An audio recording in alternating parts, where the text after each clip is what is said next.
Agora nós vamos falar sobre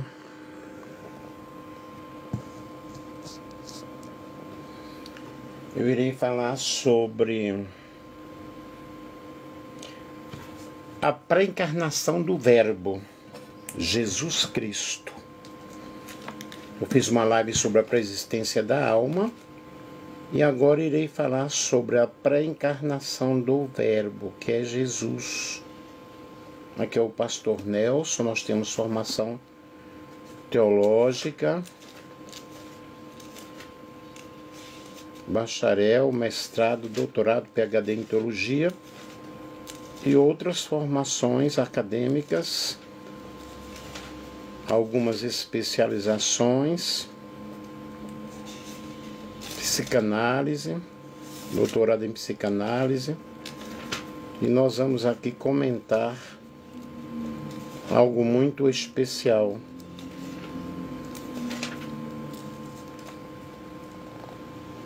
João capítulo 1, versículo 1. No princípio era o Verbo, e o Verbo estava com Deus, e o Verbo era Deus. Ele estava no princípio com Deus. Todas as coisas foram feitas por ele, sem ele nada do que foi feito se fez. Eu louvo a Deus nesta oportunidade. Você que vai nos seguir aí. Na live anterior, que eu estou salvando para colocar no YouTube, no Face, 2.000.3K de visualizações. E eu espero que essa possa triplicar. A pré-encarnação do Verbo Jesus Cristo. A pré-encarnação do Verbo, pessoal, não é um termo tradicionalmente usado, mas o conceito relacionado é a preexistência do Verbo de Deus, conforme a teologia cristã. O Verbo, Logos, que é a segunda pessoa da Trindade, sempre existiu e se encarnou na pessoa de Jesus Cristo, assumindo a natureza humana. Vejamos o conceito de preexistência do Verbo. O Verbo é eterno, coigual e consubstancial com o Pai. João 1 e 1. No princípio era o Verbo, e o Verbo estava com Deus, e o Verbo era Deus. A encarnação ela é entendida como o Verbo eterno assumindo carne e natureza humana no seio da Virgem Maria, tornando-se plenamente homem e plenamente Deus. Jesus ele não passou por um processo comum de existência humana. O Verbo existia eternamente e depois uniu-se hipostaticamente à natureza humana. Vejamos os mistérios da encarnação. A encarnação é o grande mistério do cristianismo, conforme declara Atanásio de Alexandria, para que a humanidade fosse divinizada e elevada. O Verbo se fez visível e assumiu fragilidade humana, sofreu e morreu para que a redenção da humanidade, manifestando o amor e a glória do Pai. A união hipostática refere-se à união das duas naturezas, divina e humana, em uma só pessoa, sem confusão e sem separação. Vejamos aí a preexistência no cristianismo. Na teologia cristã, o Verbo é a pessoa divina que preexiste a criação e a encarnação. O Verbo eterno encarnado é apresentado como aquele que se fez carne e habitou entre nós. 1 João, capítulo 1, versículo 14. Essa preexistência é essencial e distinta da encarnação, que marca o momento no tempo em que o Verbo assume a natureza humana.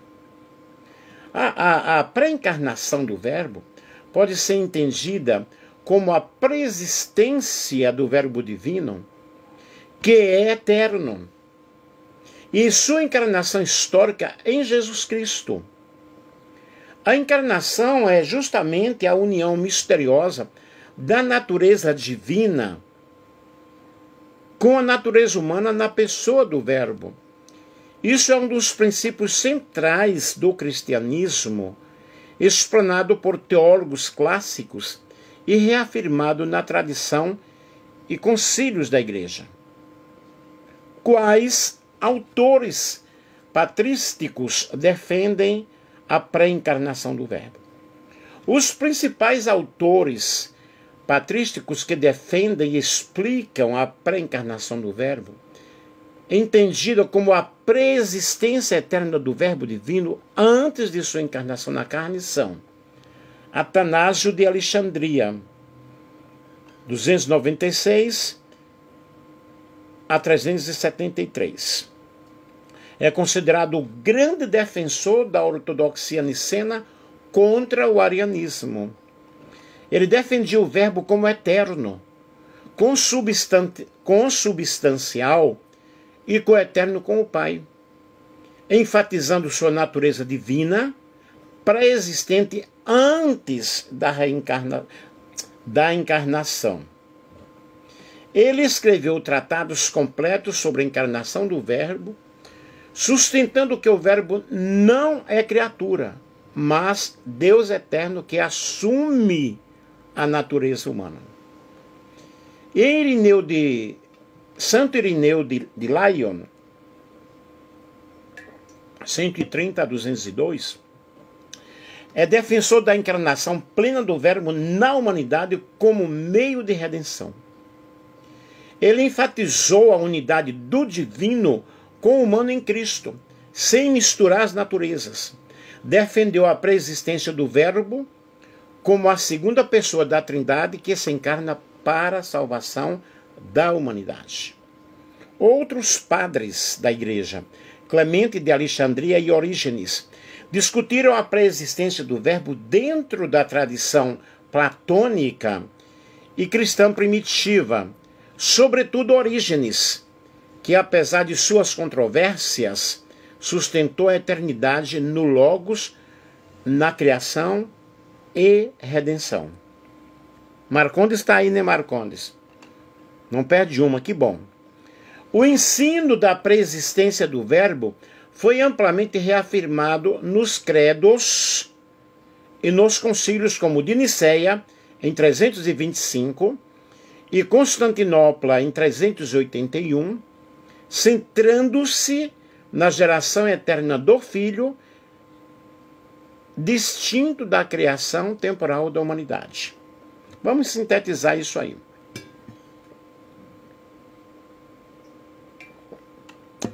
A pré-encarnação do Verbo é entendida na patrística como a existência eterna do Logos, o Filho de Deus, gerado antes de todos os séculos, consubstancial ao Pai, que em determinado momento histórico, se encarnou assumindo a natureza humana, sem perda da divindade. E ele não perdeu a sua divindade. Essa doutrina foi fundamental para combater heresias como o arianismo, que negava a eternidade do Verbo. Esses autores e concílios foram decisivos para a formulação da doutrina da encarnação dentro da fé cristã ortodoxa, afirmando a natureza divina eterna do Verbo antes da encarnação histórica. Quais estudiosos modernos discutem patrística sobre pré-encarnação, sobre a pré-encarnação? Estudiosos modernos que discutem a patrística em relação à pré-encarnação e temas correlatos, como a pré-existência do verbo e a encarnação, incluem teólogos e historiadores da teologia que analisam os escritos dos padres da Igreja, especialmente de Orígenes, Atanásio e Santo Irineu, assim como o pensamento de Santo Agostinho, em contraposição a doutrinas heterodoxas. Vejamos os principais autores e suas contribuições.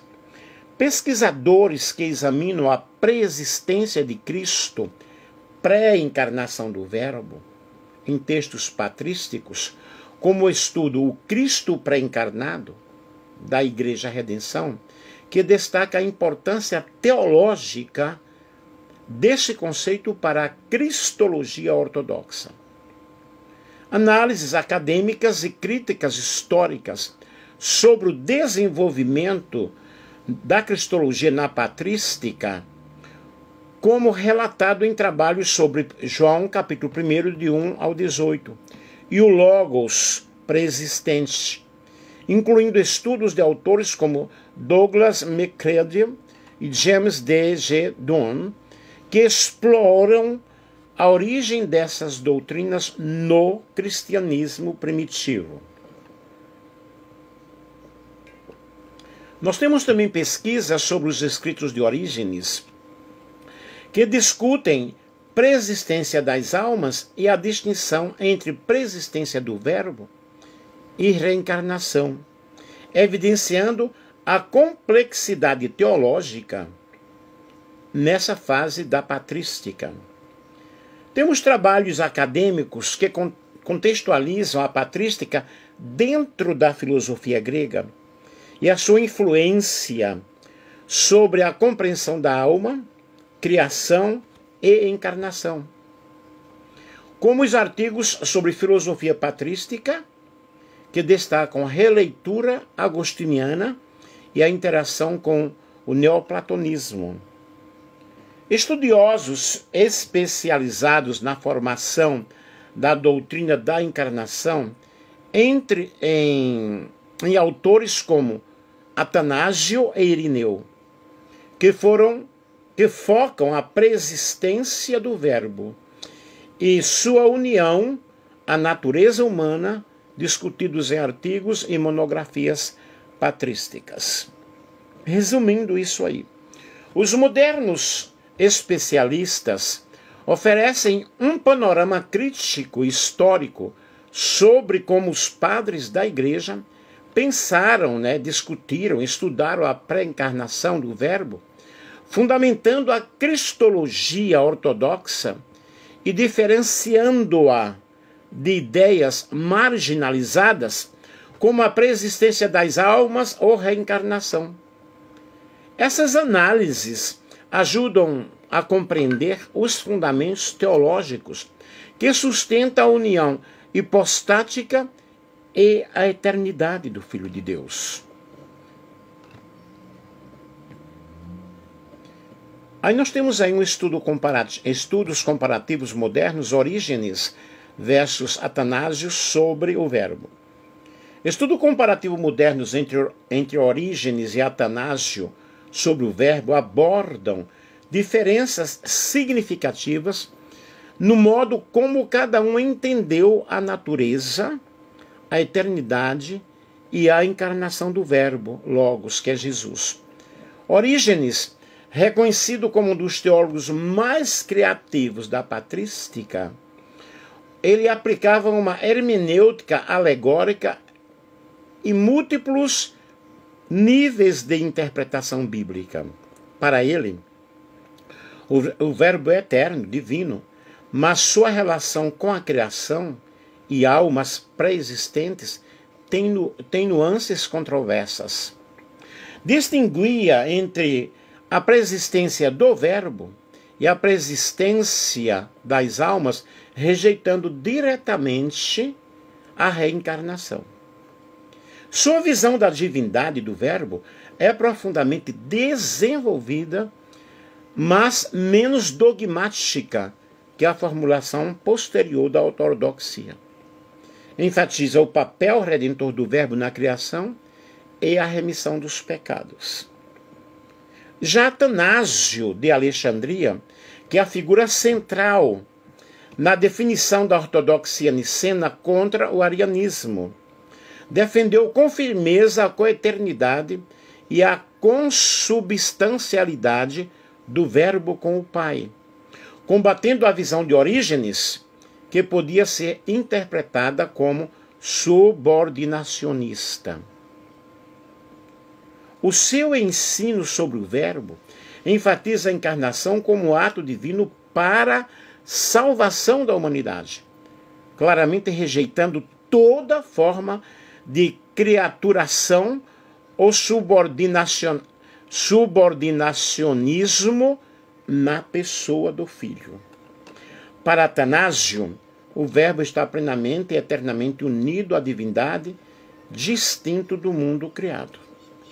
Vejamos aí as diferenças principais. Orígenes é mais filosófico, interpretativo e aberto a múltiplos sentidos. Atanásio é mais dogmático e polemiza explicitamente contra heresias. Atanásio ele estabeleceu bases da cristologia, afirmando claramente a divindade plena e pré-encarnação eterna do Verbo. Orígenes, embora firme na divindade do Verbo, movia-se dentro de um aspecto mais amplo de interpretações e especulações teológicas que foram posteriormente rejeitadas. Aí nós temos estudos específicos e referências, trabalhos acadêmicos que explicam o contexto histórico e filosófico das obras desses autores, analisando como cada um articulou a relação entre o Verbo, o Pai e a humanidade. Nós temos artigos de filosofia e teologia na Idade Média, da PUC-RS, que discute a herança filosófico-teológica da patrística no debate sobre o Verbo e a sua reencarnação. E temos dissertações e artigos universitários que detalham as nuances hermenêuticas entre Orígenes e Atanásio e suas contribuições à formulação da fé cristã. E estudos comparativos modernos mostram que Orígenes e Atanásio abordam a natureza e a pré-existência do Verbo com focos distintos. Orígenes com abordagens mais filosófica, alegórica e aberta a especulações, incluindo a pré-existência das almas, e Atanásio com foco dogmático rigoroso, afirmando coeternidades e com substancialidade plena do Verbo com o Pai, que aí combate heresias como o arianismo, e Orígenes aplicou múltiplos níveis de interpretações das Escrituras e enfatizava o papel redentor do Verbo, enquanto Atanásio ele consolidou fundamentos da cristologia ortodoxa, especialmente a união hipostática e a pré-existência eterna do Filho. Esses contrastes eles são ampliados em estudos acadêmicos que analisam hermenêutica, contexto histórico e teológico da patrística, como apresentado pelos trabalhos da PUC e dissertações universitárias. A doutrina da pessoa de Cristo, que é a cristologia, na realidade ela é crucial para a fé cristã. Ela é forte e muito básica para a soteriologia, pois se o nosso Senhor não era quem afirmava ser, então o seu sacrifício foi deficiente, não sendo suficiente para pagar, para perdoar, para redimir os pecados da humanidade. Mas aí nós temos a pré-existência do Cristo pré-encarnado, e significa que Jesus, na realidade, ele existia antes do seu nascimento humano, como homem, antes mesmo da criação do tempo. É um conceito de eternidade. E a importância dá muita ênfase à pré-existência de Cristo. A importância da doutrina da pré-existência de Cristo, ela é fundamental para que nós possamos entender também a divindade de Jesus. presente lá na criação. Façamos o homem a nossa imagem e semelhança. Cristo veio existir através, humanamente falando, através do seu nascimento. Então não existe, na realidade, como nós não compreendermos, como nós não entendermos a sua divindade. Na divindade, Cristo, se Cristo não era pré-existente, então não poderia ser Deus. E ele também é o eu sou. Se Cristo não era pré-existente, ele mentiu a respeito quando ele falava sobre ele, de quem ele era. E, consequentemente, possivelmente teria mentido também sobre outros assuntos nos quais ele falou. Antes que Abraão existisse, eu sou. Vejamos aqui as evidências da pré-existência de Cristo. João 3, 13, 31, versículos que se referem à pré-existência de Jesus antes do seu nascimento. Então ele tem uma origem celestial. Cristo estava na obra da criação. Estava presente na criação. A Trindade estava presente na criação. Ele também é o Criador. A Bíblia diz que tudo foi feito por ele, e sem ele nada do que foi feito se fez. Então ele pré-existia. Não como homem, claro, né? Mas como Deus. Porque ele é Deus. No princípio era o Verbo, e o Verbo era Deus. O Verbo estava com Deus. Todas as coisas foram feitas por ele, e sem ele nada do que foi feito se fez. Versículo 14 de João, capítulo 1. E o Verbo se fez carne e habitou entre nós, e vimos sua glória como a glória do unigênito do Pai, cheio de graça e de verdade. Aí nós temos o seu relacionamento com Deus.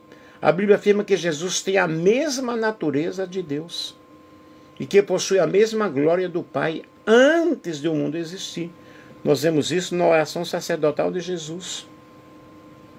João Batista reconhece a existência de Jesus antes dele vir a existir, mesmo tendo ele nascido antes do Jesus encarnado.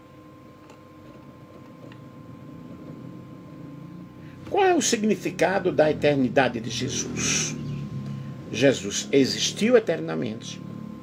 A eternidade e a pré-existência estão aí unidas, juntas.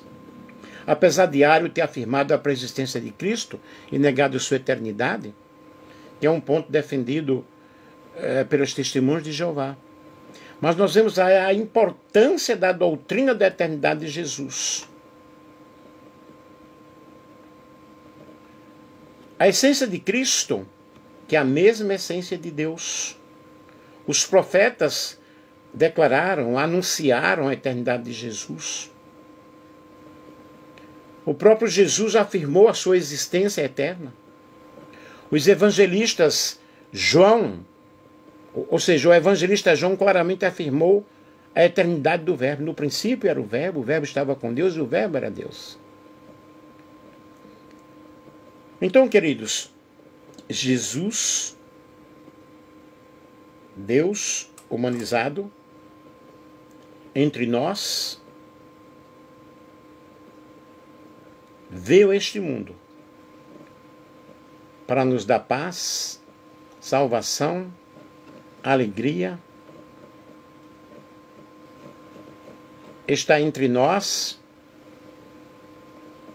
Ele, como homem, passou por muitos problemas, por muitas situações, por muitas angústias, por muitas dificuldades, venceu a morte, triunfou, ressuscitou.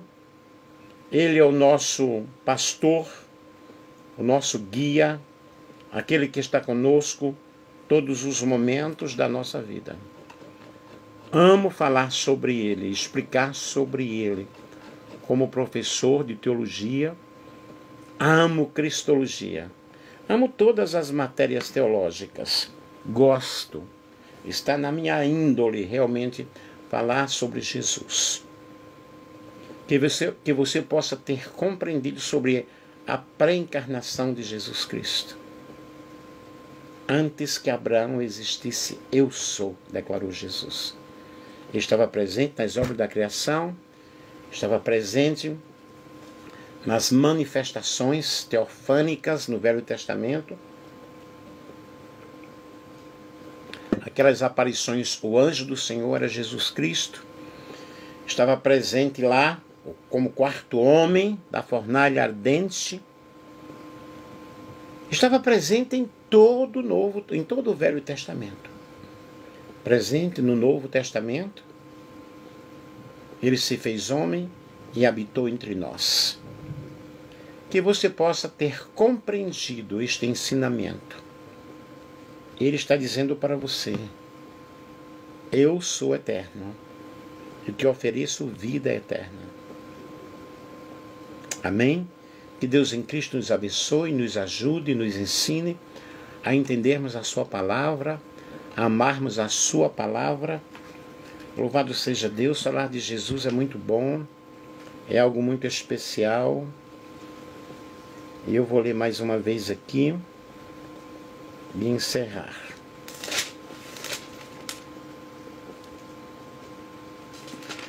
A palavra do Senhor nosso Deus.